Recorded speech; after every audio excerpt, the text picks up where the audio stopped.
Cloning पढ़ रहे हैं, करो हो गया अपना।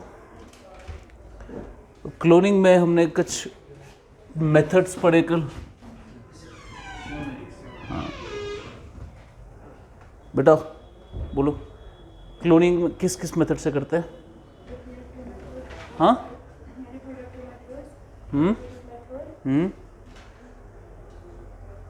वो हो गया टाइप्स। मैं टाइप्स नहीं बोल रहा हूँ, मैं मेथड बोल रहा हूँ। क्लोनिंग किस मेथड से होती है? हाँ, सोमैटिक सेल न्यूक्लियर ट्रांसफर। दूसरा आर्टिफिशियल एम्ब्रियो ट्विनिंग, जिसका एक और नाम है आर्टिफिशियल स्प्लिटिंग। Artificial splitting. बताओ इसमें क्या करते हैं हम SCNT में? यस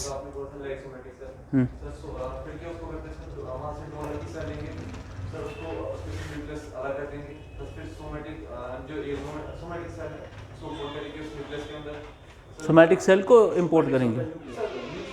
हाँ ठीक, यस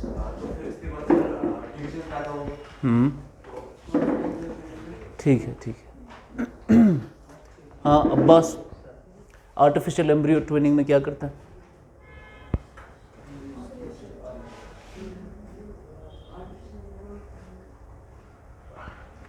शाबाश।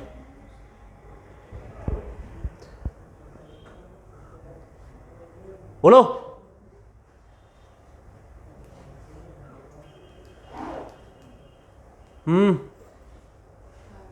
माजिद कहाँ है?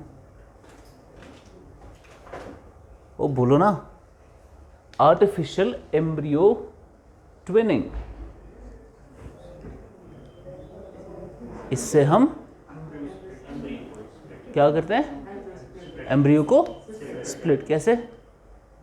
एम्ब्रियो कहाँ से लाते हैं? कल थे क्लास में, बोलो। जाइगोट से लाते हैं। जाइगोट कहाँ से बनता है? हाँ बोलो, ठीक बोल रहे हो, डरो मत, ठीक बोल रहे हो।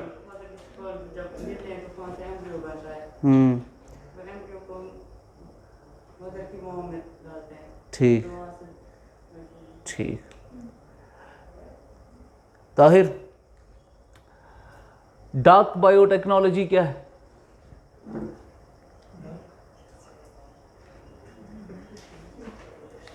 इधर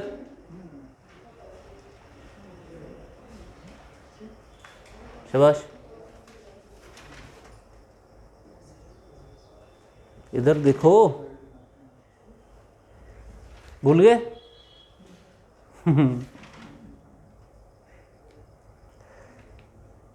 अभी मैं बहुत इजीली जा रहा हूँ आपका। मैं इंशाल्लाह टेस्ट शुरू हो जाएंगे आपके, मैं फिर डेली टारगेट्स आपको दूंगा, घर पे क्या क्या काम करना है वो धीरे धीरे होगा। फिलहाल मैं बस रिवाइज कराना चाहता हूँ आपको। हाँ बोलो। ये ट्रस्ट मी, आपके और KS या IAS बनने में ये तो अल्लाह का हाथ होगा और फिर मेरा, क्योंकि मैं 1 साल आपके साथ रहूँगा। अगर आप वही करेंगे जैसे हम आपको चलाएंगे, आपको और कुछ करने की ज़रूरत नहीं है। फिलहाल आप बस रिवाइज करो जो हम पढ़ा रहे हैं, ठीक? धीरे धीरे स्टेप बाय स्टेप सारी चीज़ें होंगी। बोलो चलो ताहिर। थोड़ा मुश्किल होता है यार। मुश्किल है ये तो नहीं है ना फैक्चुअली।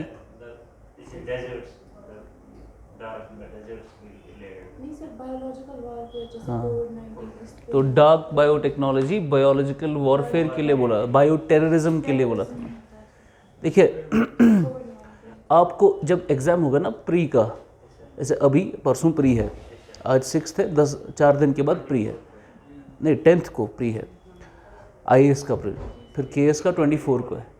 इतना ज़्यादा याद रखना पड़ेगा, आप इमेजिन भी नहीं कर सकते, इतना ज़्यादा याद रखना पड़ेगा। And it is not humanly possible का आपको इतना याद हो।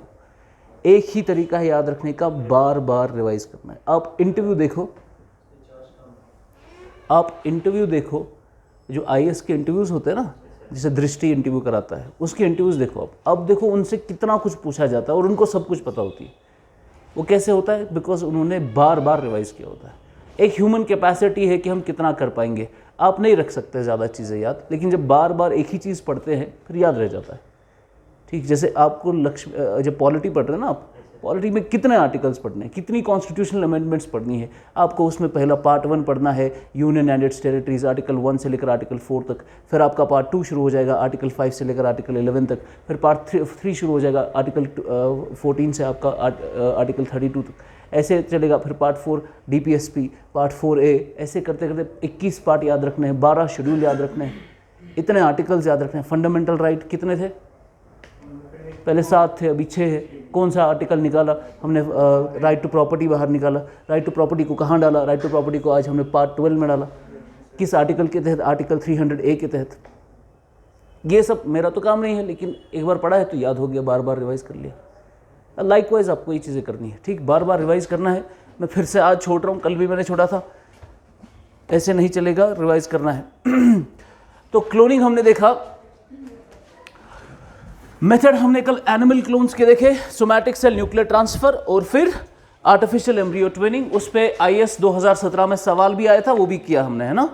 आज हम देखेंगे क्लोनिंग इन प्लांट्स। प्लांट्स में भी हम ऐसा कुछ प्रोसेस करते हैं, क्लोनिंग इन प्लांट्स। थोड़ा बहुत इसके बारे में पढ़ते हैं, उतना ज़्यादा इंपॉर्टेंट टॉपिक नहीं है ये, हल्का सा आइडिया ले लेंगे, उसके बाद नेक्स्ट टॉपिक पे आ जाएंगे। नेक्स्ट टॉपिक हमारा इंपॉर्टेंट टॉपिक है, स्टेम सेल टेक्नोलॉजी आज हम पढ़ेंगे। तो क्लोनिंग इन प्लांट्स शुरू कैसे होती है? 3 ऐसे इवेंट्स होते हैं इसमें। जैसे फॉर एग्जांपल हमने देखा सबसे पहले 1902 में साथ साथ लिखेंगे, 1902 में हेबरलैंड, एक biologist, he gave the concept of tissue culture. Haberlandt, he gave the concept of tissue culture. Tissue culture, tissue culture को हम क्या कहते हैं? In vitro culture. In vitro culture, in vitro culture. अब ये क्या है? ये एक मेथड है जिससे हम क्या कर पाएंगे? Cloning in plants. Cloning in plants से आप क्या समझ रहे हो? ये नाम से, ये कॉन्सेप्ट से आप क्या समझ रहे हो? आपके पास एक प्लांट है, उसी का आपको क्या बनाना है? क्लोन बनाना है। ठीक, वो नेक्स्ट जनरेशन में बनता है। ठीक है ना, जैसे हमने देखा सोमैटिक सेल न्यूक्लियर ट्रांसफर, वो करके नेक्स्ट जनरेशन में क्लोन बनेगा। बिल्कुल ऐसे ये प्लांट है, इसका आपको क्लोन बनाना है। ये करने का हमारे पास क्या तरीका है? टिश्यू कल्चर या इन विट्रो कल्चर। किसने दिया? हेबरलैंड इन 1902। हेबरलैंड ने इसमें जो कॉन्सेप्ट दिया उसको और स्टडी किया गया, और 1900 के बीच में ही आकर 2 साइंटिस्ट आते हैं, श्लेडन एंड श्वान। श्लेडन एंड श्वान in 1939 श्लेडन एंड श्वान हमें एक कॉन्सेप्ट देते हैं। ये 2 साइंटिस्ट हमें कहते हैं कि आपके प्लांट के अंदर, प्लांट किससे बनता है? सेल से ही बनता है, वो प्लांट सेल्स होती है। अब प्लांट का कोई भी हिस्सा निकालो, आप लीव काटो, आप स्टेम काटो, आप रूट काटो, कुछ भी काट के ले लो, आपको प्लांट की सेल्स मिलेंगी ना। श्लेडन एंड श्वान ने कहा कि एक सेल में वो सारी जेनेटिक इंफॉर्मेशन है जिससे हम ये नया प्लांट खड़ा कर सकते हैं। ठीक, तो उसने कहा कि सेल एक ऐसा ऑटोनोमस यूनिट है, उसमें सारी कुछ ऐसा मटेरियल है जो हमें इस प्लांट की इंफॉर्मेशन दे सकता है, फिर उन सेल से हम एक नया प्लांट बना सकते हैं। बिल्कुल वैसे ही जैसे हमने देखा सोमैटिक सेल्स में 46 क्रोमोसोम्स है। सोमैटिक सेल में सारी इंफॉर्मेशन है इंसान की, आपको बस इंसान की सोमैटिक सेल चाहिए, आपको सब कुछ मिल जाएगा। लाइकवाइज आपको एक प्लांट की सेल चाहिए, उससे आपको सब कुछ मिल जाएगा। ठीक, ये किसने कहा? श्लेडन एंड श्वान, 1939। एक लाइन लिखिए, Schleiden and Schwann maintain that the cell can develop, maintain that the cell can develop into a whole plant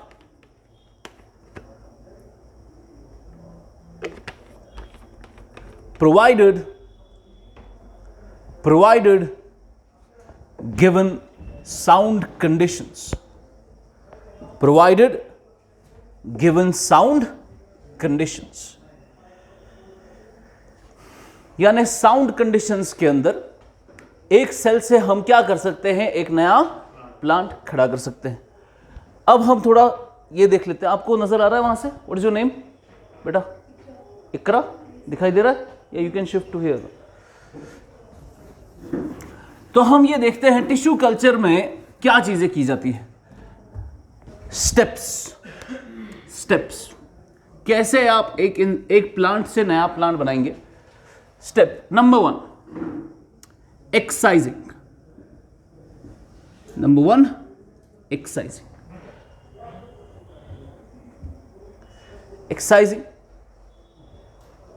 समझते हैं? ये आपका प्लांट है ना? ये आपका प्लांट है, आपको इसका क्लोन बनाना है। इस प्लांट को नए से पैदा करना है, क्लोन बनाना है इसका।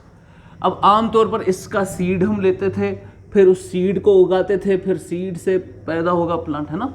लेकिन हम उसके बगैर ही ये प्रोसेस करना चाहते हैं, सीड के बगैर। तो हमने कोई भी सेल उठानी है ना? सपोज हमने इसके ब्रांच से ये पत्ता उठा लिया, इस पर्टिकुलर पत्ते को हम कहेंगे, जो हमने काटा, इसको हम कहेंगे एक्सप्लांट। क्या बोलेंगे? एक्सप्लांट। अब ये एक्सप्लांट को आपको काटना है, जिससे आपको क्या मिलेगी? प्लांट की सेल मिलेगी, ठीक है ना? So what did you take? आपने कट किया प्लांट का एक पीस, उस पीस को हम क्या बोलते हैं? एक्सप्लांट। लिखेंगे पहला step, cut apart from the plant to be cloned. Cut apart from the plant to be cloned. Cut apart from the plant to be cloned.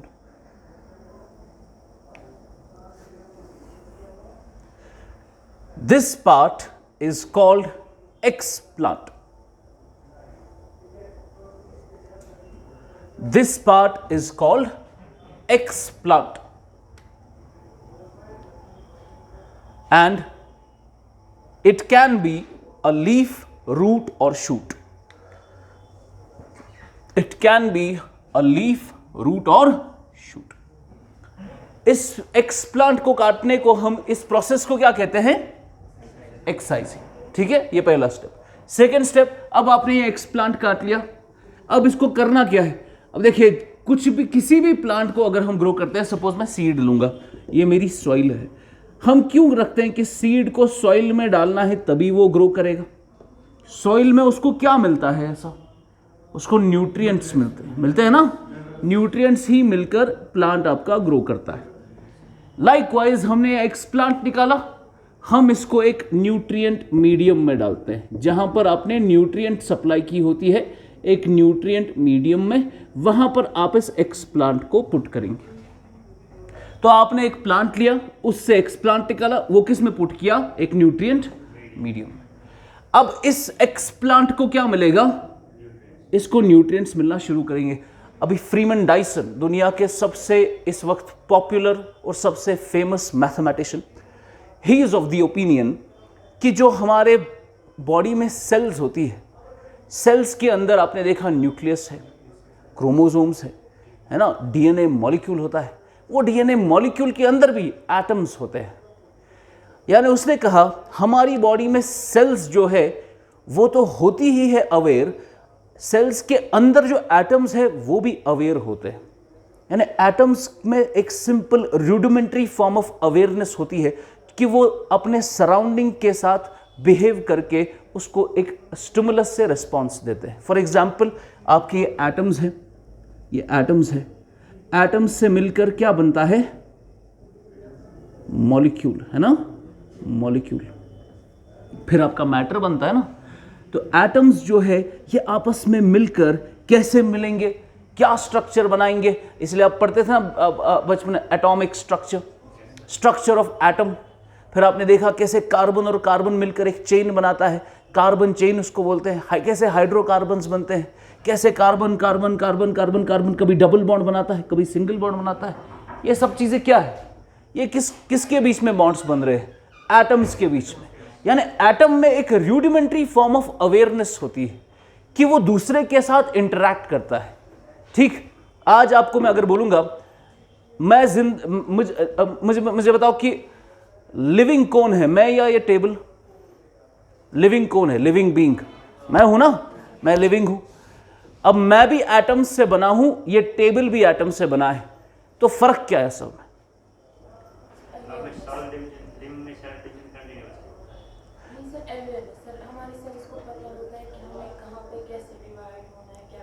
ठीक, वो ठीक है। डीएनए के अंदर क्या है? डीएनए किससे बना है? एटम से ही बना है ना।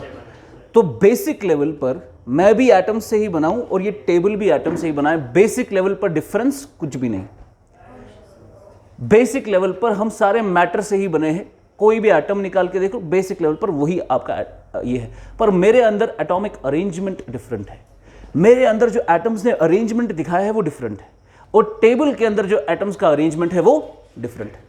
मेरे अंदर एटम्स के अरेंजमेंट ने मुझे कॉन्शियसनेस दी, इसके अंदर जो एटम्स का अरेंजमेंट आया वो कुछ उसको अवेयरनेस नहीं देता, कॉन्शियसनेस नहीं देता। ये फर्क है, एटम्स अरेंज कैसे होते हैं। अब मेरे अंदर किसने एटम्स को बोला कैसे अरेंज होना है? ये उनमें एक रूडिमेंट्री फॉर्म ऑफ अवेयरनेस होती है, वो खुद अरेंज होते हैं। लाइकवाइज इसको किसने कहा कि ऐसे बनना है? इसमें भी एटम्स की एक रूडिमेंट्री फॉर्म ऑफ अवेयरनेस है, वो खुद ऐसा करते हैं।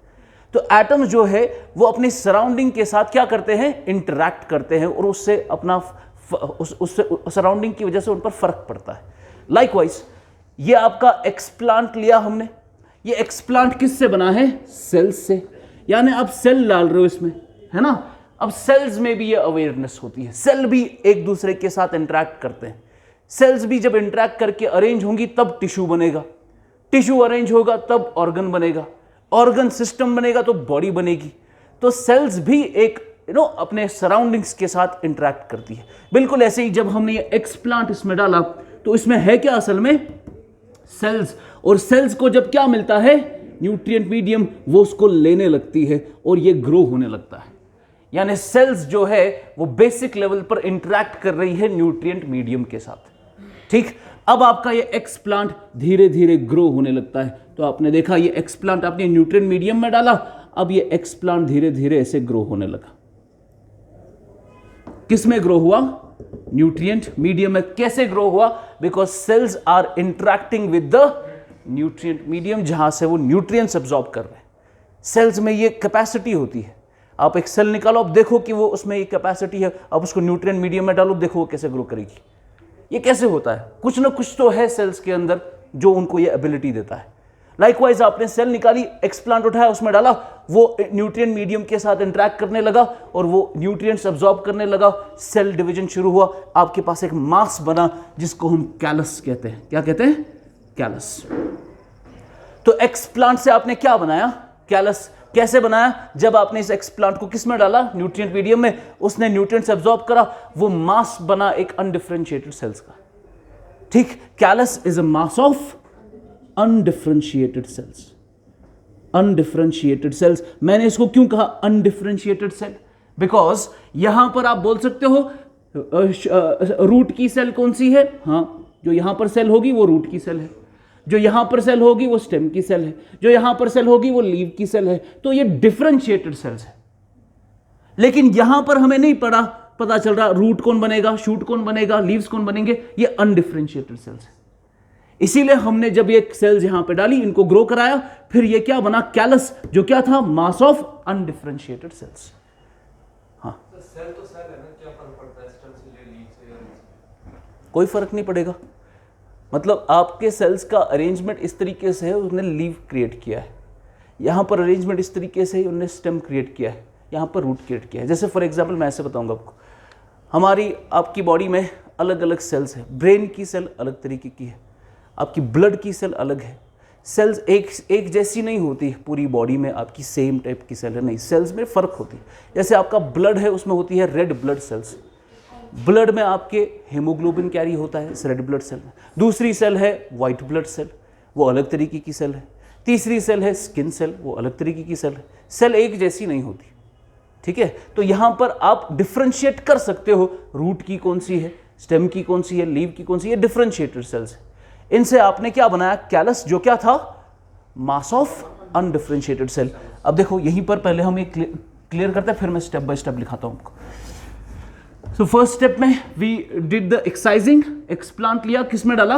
न्यूट्रिएंट मीडियम में। न्यूट्रिएंट मीडियम के बाद वो ग्रो करने लगा, उसने क्या बनाया? कैलस बनाया ना, कैलस बना। कैलस के बाद हम क्या करते हैं? हम इस कैलस को लेते हैं और इसमें से हम ये थोड़े थोड़े कटिंग्स करते हैं, इसमें से थोड़ा थोड़ा पीस काट देते हैं, ठीक। और इस थोड़े थोड़े पीस को हम अलग अलग न्यूट्रिएंट मीडियम में डालते हैं। अब बस समझो, मैं लिखाऊंगा ये, पहले समझो। तो कैलस है ना, कैलस से आपने क्या किया? उसकी थोड़ी कटिंग की, कुछ कुछ अलग अलग पीसेस निकाले, उसको अलग अलग न्यूट्रिएंट मीडियम में डाला, ठीक। अब अलग अलग न्यूट्रिएंट मीडियम में जा रहा है, अलग अलग थोड़ा ग्रो करेगा ये, है ना। कुछ फेल हो जाएंगे, उनको छोड़ दो। अब जो आपके पास बचे कुचे हैं वो अलग अलग न्यूट्रिएंट मीडियम में ग्रो कर रहे हैं। यहां से आप उनको उठाएंगे, यहां से डायरेक्टली आप इनको सॉइल में ट्रांसफर करेंगे। जब ये सॉइल में ट्रांसफर होगा आपको प्लांट मिलेगा। ये प्लांट एग्जैक्टली ऐसा प्लांट होगा। इसको हम कहते हैं टिश्यू कल्चर या इन विट्रो कल्चर। तो आपने एक प्लांट से एक एक्सप्लांट लिया, न्यूट्रिएंट मीडियम में डाला, कैलस बनवाया, कैलस के हिस्से किए, अलग अलग न्यूट्रिएंट मीडियम में डाले, यहाँ से ये उठाकर सॉइल में ट्रांसफर किया। सॉइल में जितने आपके प्लांट्स बनेंगे ये सारे के सारे एक दूसरे के क्या होंगे? क्लोन्स होंगे। ये ओरिजिनल प्लांट जैसा होगा। और ऐसे क्लोन्स को हम सोमा क्लोन्स कहते हैं। क्या कहते हैं? सोमा क्लोन्स कहते हैं। क्या मैं कह सकता हूं मैंने एक पर्टिकुलर पार्ट से इतने सारे क्लोन्स बनाए? कह सकता हूं ना। इसको हम माइक्रो प्रोपगेशन कहते हैं। Micro propagation. लिखते हैं second step. The explant is then placed into the nutrient media. The explant is then placed into the nutrient media.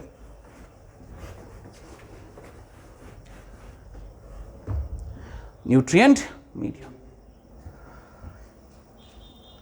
wherein it is allowed to multiply. Wherein it is allowed to multiply and form a group of tissues known as, क्या बोलते हैं उसको? Callus. Group of tissues known as callus. Tissue cells जब grow करेंगी ना nutrient medium में तो tissue बनेगा ना उससे। Group of tissues known as callus, which is an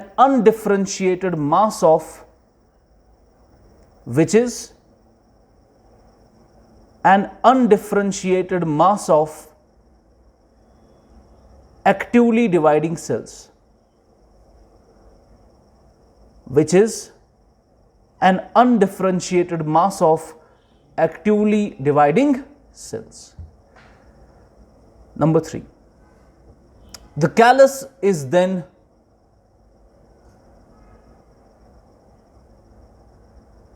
cut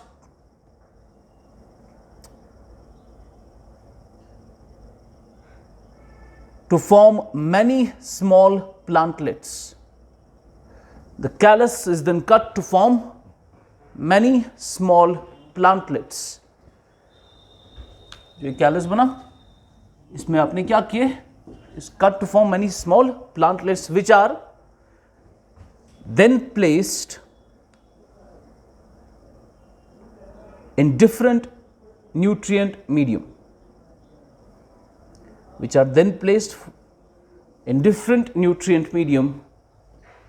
for rapid multiplication.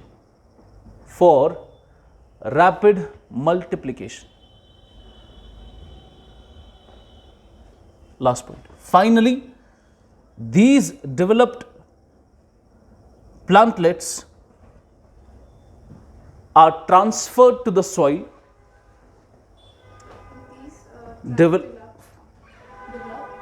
Plantlets are then transferred to the soil for normal growth.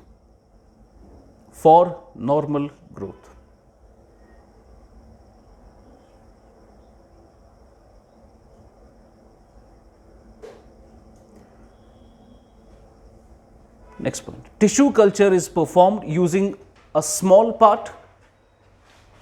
Tissue culture is performed using a small part of a plant, small part of a plant to develop large number of plants, to develop large number of plants in a short duration. In a short duration. Hence it's called micropropagation. Hence it's called micropropagation. And the clones that are formed are called soma clones. Are called soma clones.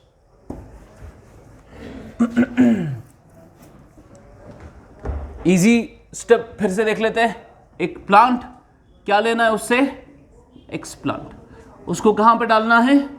Nutrient medium. वहां वो क्या बनेगा? Callus, mass of actively dividing cells. उसके बाद callus से हम क्या निकालेंगे? छोटे छोटे प्लांटलेट्स. तो प्लांटलेट को कहां डालना है? डिफरेंट न्यूट्रिएंट मीडियम्स में. जैसे प्लांटलेट ग्रो करेंगे वैसे ही हम उसको किस में डालेंगे? सॉइल में. फिर सॉइल से जो भी आपका प्लांट बनेगा उनको हम कहते हैं सोमा क्लोन्स, और प्रोसेस को कहते हैं माइक्रो प्रोपगेशन. बस इतना इसमें है. अब एक सवाल मैं पूछूंगा आपसे. फॉर एग्जाम्पल एक प्लांट है, मुझे ये प्लांट घर पे मेरे आंगन में है, बहुत कमाल का प्लांट है, पर मैं चाहता हूँ कि मेरे इसमें ये प्लांट खराब ना हो, लेकिन इसमें एक बीमारी फैल गई है. ये डिजीज्ड प्लांट है. ये क्या है? Disease plant. इसमें रूट से एक बीमारी फैल गई, स्टेम भी इसका खराब हो गया, लीव्स भी इसके झड़ रहे हैं. अब ये प्लांट खराब हो चुका है, ये डिजीज्ड प्लांट है. अब इस डिजीज्ड प्लांट में सवाल आएगा, डिजीज्ड प्लांट के अगर आपको सोमा क्लोन्स बनाने हैं, अब कैसे बनाएंगे? इस प्लांट के सीड नहीं लेना है, प्लांट उठाना है. कैसे?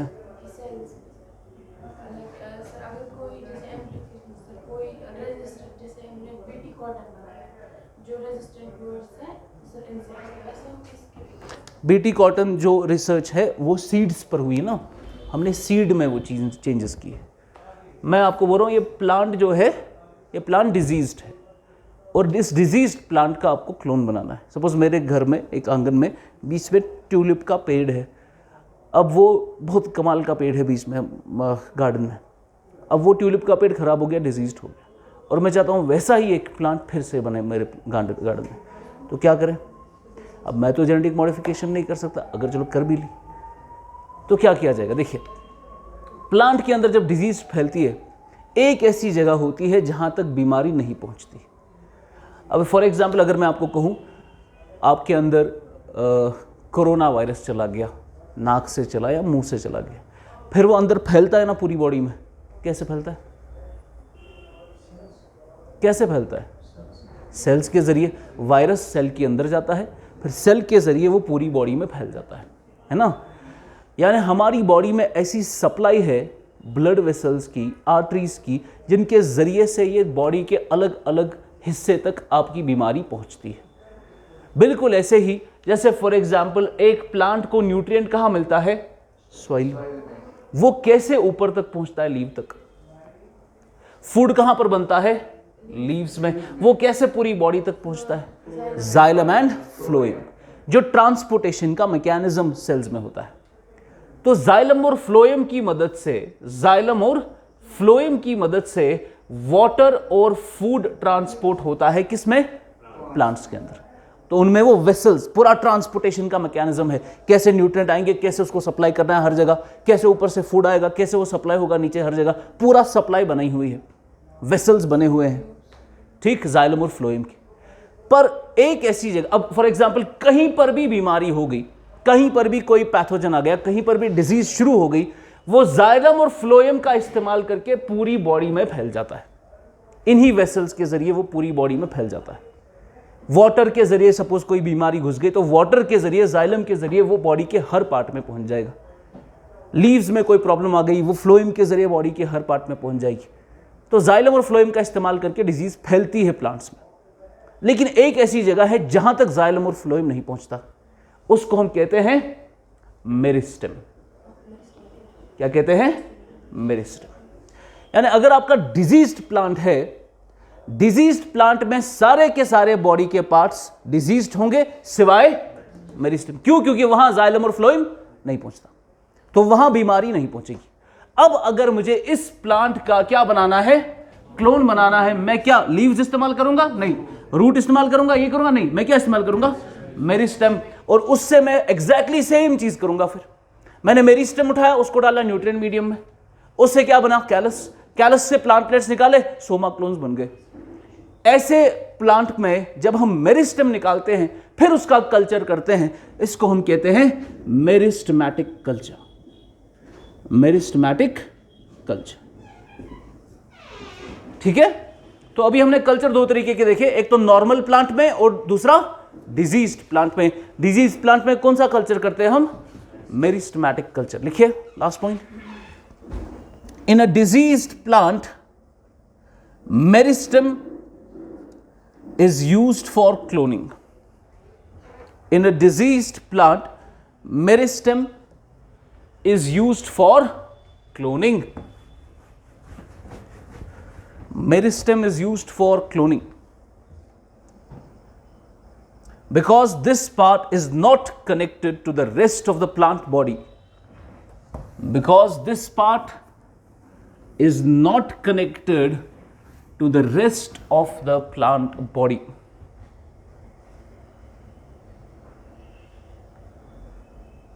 As no xylem and phloem is present. As no xylem and phloem is present. This is called meristematic culture. This is called meristematic culture.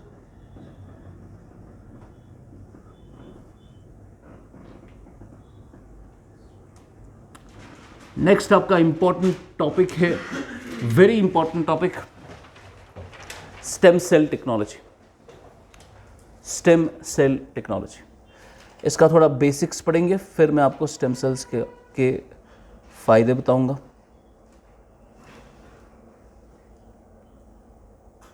Stem cell technology बहुत आसान टेक्नोलॉजी है, बस समझना आपको। देखिए, जैसे कि कल मैंने आपको कहा, ये आपका स्किन है फॉर एग्जाम्पल, स्किन। ये स्किन को जब आप, ये बॉडी का अंदर वाला हिस्सा है, inside, and this is outside the body, ठीक है। अब ये आपका स्किन का लेयर है। जब आप माइक्रोस्कोपिकली अंदर देखेंगे, जब स्किन को अंडर माइक्रोस्कोप देखेंगे, असल में आपको यहाँ पर क्या दिखेंगी? सेल्स, है ना। ये कुछ ऐसा सिस्टम होता है, स्किन सेल्स ही होंगी ना। ये स्किन सेल्स को हम क्या कहते हैं? एपिडर्मल। शाबाश। तो असल में स्किन में क्या है? ये जब आप माइक्रोस्कोपिकली अंदर देखेंगे तो सेल्स ही दिखेंगी ना आपको। तो ये सेल्स है आपकी। अब ये सेल्स का पूरा एक लेयर होता है, स्किन सेल्स का एक पूरा लेयर होता है इस तरीके से। अब हमें पता है स्किन सेल्स की कुछ एज भी होती है, ये हमेशा के लिए नहीं रहती, इसकी एज है। हर घंटे, every hour humans lose 40,000 skin cells। यानी हर घंटे हम कितना लूज करते हैं? 40,000 स्किन सेल्स। और 28 दिन में आपका स्किन बदल जाता है। इन 28 days आपका स्किन क्या हो जाता है? रिप्लेस इन 28 days। यानी हर महीने में आपको नया स्किन मिलता है और आपको पता भी नहीं है। इतना एफिशिएंट सिस्टम है बॉडी का। हर घंटे 40,000 स्किन सेल्स। इमेजिन करो कितने घंटे? 24 घंटे मल्टीप्लाई बाय 40,000। ऐसे ही 28 दिन में कंटिन्यूसली स्किन सेल मरती रहती है। We lose the skin cells. और ये स्किन सेल्स अगर हट गई तो आपका तो पूरा स्किन का लेयर ही खत्म हो जाना चाहिए ना, पर ऐसा नहीं होता है। क्यों? क्योंकि इसके पीछे कुछ ऐसी सेल्स होती है जो ये नई स्किन सेल्स बनाती रहती है। ठीक, इसके पीछे कुछ सेल्स होती है जो नई स्किन सेल्स कंटिन्यूसली बनाती है। इन सेल्स को हम क्या कहते हैं? Stem cells. Stem cells. ये स्टेम सेल्स कौन सी सेल बना रही है? स्किन सेल, है ना? इसीलिए इन स्टेम सेल्स को हम क्या बोलेंगे? Epidermal stem cells. ये कौन सी, ये स्टेम सेल है ना, ये स्टेम सेल क्या बना रही है? स्किन की सेल बना रही है। तो स्किन की सेल जो बनाती है उसको एपिडर्मल स्टेम सेल बोलते हैं। अब अगर ये स्टेम सेल नहीं होती तो आपका स्किन कंटिन्यूसली लूज हो गया होता, आपको नया स्किन मिलता भी नहीं, 28 दिन में आपका पूरा स्किन खत्म हो जाता। लेकिन ये आपका स्किन खत्म नहीं हो रहा बिकॉज कंटिन्यूसली ये डिवीजन करके नई स्किन सेल्स बना लेती है। और ऐसी सेल्स को जो डिफरेंशिएट करके मल्टीप्लाई करके नई सेल्स बनाती है उनको हम क्या बोलते हैं? Stem cells. और अगर आपकी स्टेम सेल स्किन की सेल बनाती है उसको हम एपिडर्मल स्टेम सेल बोलते हैं। तो ये खास किस्म की एक स्टेम सेल है। ठीक, बिल्कुल ऐसे ही एक और एग्जांपल दे। अच्छा, ये जो जगह है, ये जो जगह है जिस जगह में ये स्टेम सेल्स होती है, इस जगह को हम कहते हैं स्टेम सेल नीश। क्या कहते हैं? स्टेम सेल नीश। जगह, जिस जगह में ये स्टेम सेल्स होती है। अब ये स्टेम सेल्स पूरी हमारी बॉडी में है, हर जगह पर है ऑलमोस्ट। इधर मैंने सिर्फ आपको एग्जांपल दी किसकी? स्किन सेल्स की। अब चलो ब्लड सेल्स की एग्जांपल लेते हैं, रेड ब्लड सेल्स। एक आरबीसी की उम्र कितनी होती है? 120 डेज, यानी 120 दिन में 4 महीने में आरबीसी डेड। अब आपकी जिंदगी में कितने 4 महीने आए अभी तक? आपका तो सारा ब्लड खत्म होना चाहिए, लेकिन ऐसा नहीं होता क्योंकि कुछ स्टेम सेल्स है जो आरबीसी बनाती रहती है। ठीक है ना? क्योंकि इसकी भी एज है, जब वो मरेंगी नहीं आ जाएगी, जब वो मरेंगी नहीं आ जाएगी। ठीक, तो ऐसी हमारी बॉडी में स्टेम सेल्स पूरी बॉडी में फैली हुई है। जो पुरानी सेल मरती है नई सेल आ जाती है उसकी जगह पर। और जिस जगह पर ये नई स्टेम सेल्स होती है उस जगह को क्या बोलते हैं? स्टेम सेल नीश। ठीक है, अब हम देखते हैं स्टेम सेल्स में हमारे पास ये जो डिवीजन होता है ये कैसे होता है। इंट्रोडक्शन लिखेंगे फिर मैं बताऊंगा। स्टेम सेल्स आर, अच्छा रुको भी देखो, मैं स्टेम सेल्स का थोड़ा आपको पहले इंट्रोडक्शन लिखाता हूं। अगर मैं एक बच्चे से पूछूंगा, अभी ये बच्चा 10 साल का है, 10 ईयर्स ओल्ड, इस बच्चे से पूछेंगे, या मुझसे जब कोई पूछा, जब मैं स्कूल में था, मुझे प्रिंसिपल ने पूछा, इट्स ट्रू, मुझे प्रिंसिपल ने पूछा 6th क्लास में, आई रिमेंबर, ये तहलील तुम्हें क्या बनना है? बचपन में हर एक को क्या बनना होता था? डॉक्टर। अगले साल जब मैं 7th में था, एक मूवी आई गुरु, वो उसमें वो अंबानी पर वो मूवी थी, धीरूभाई अंबानी पर। मैंने वो मूवी देखी ना, वो बड़ा इन्फ्लुएंस हुआ। मैंने देखा कि बिजनेस में कितना ताकत है। तो 7th क्लास में मुझे सर ने पूछा, तहलील तुम्हें क्या बनना है? मैंने कहा बिजनेसमैन। उसने बोला क्यों? मैंने कहा क्योंकि मैंने मूवी देखी तो उसमें मुझे अच्छा लगा वो।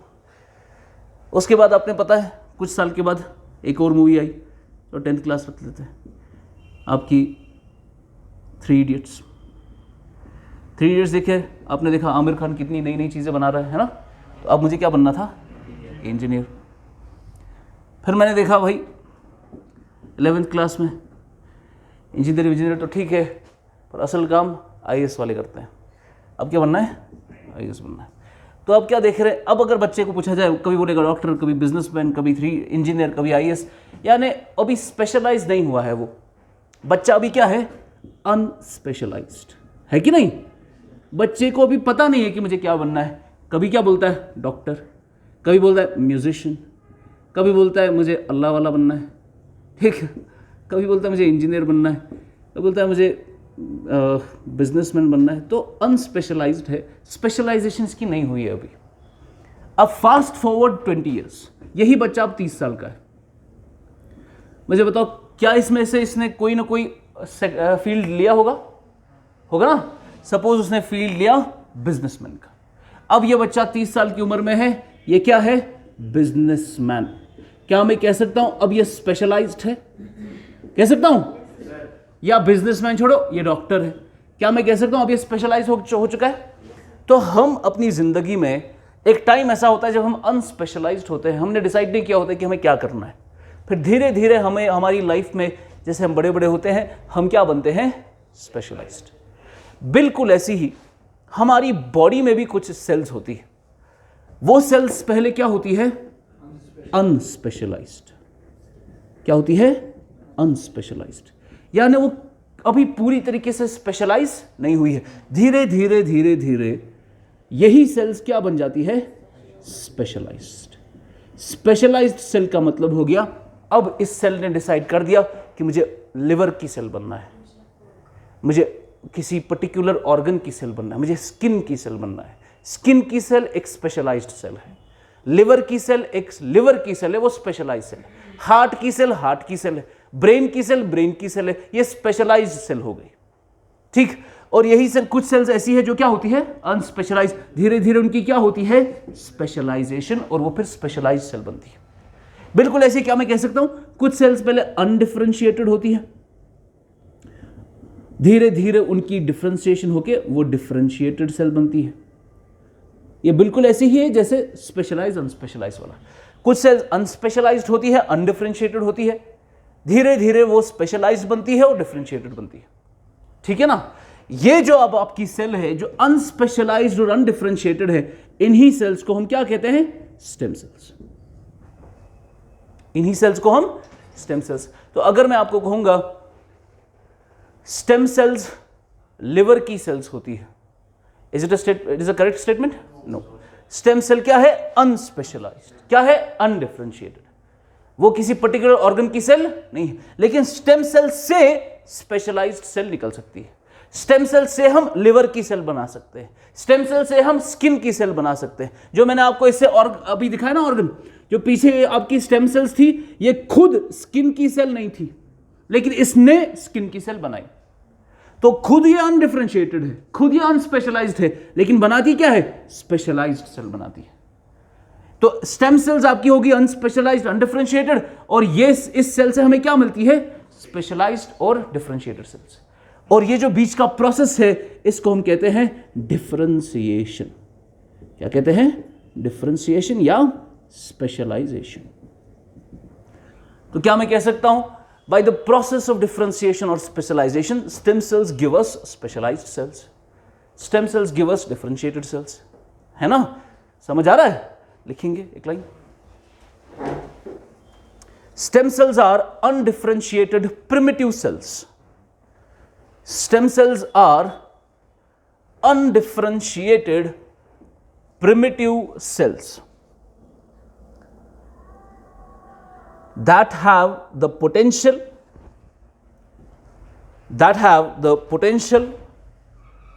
to develop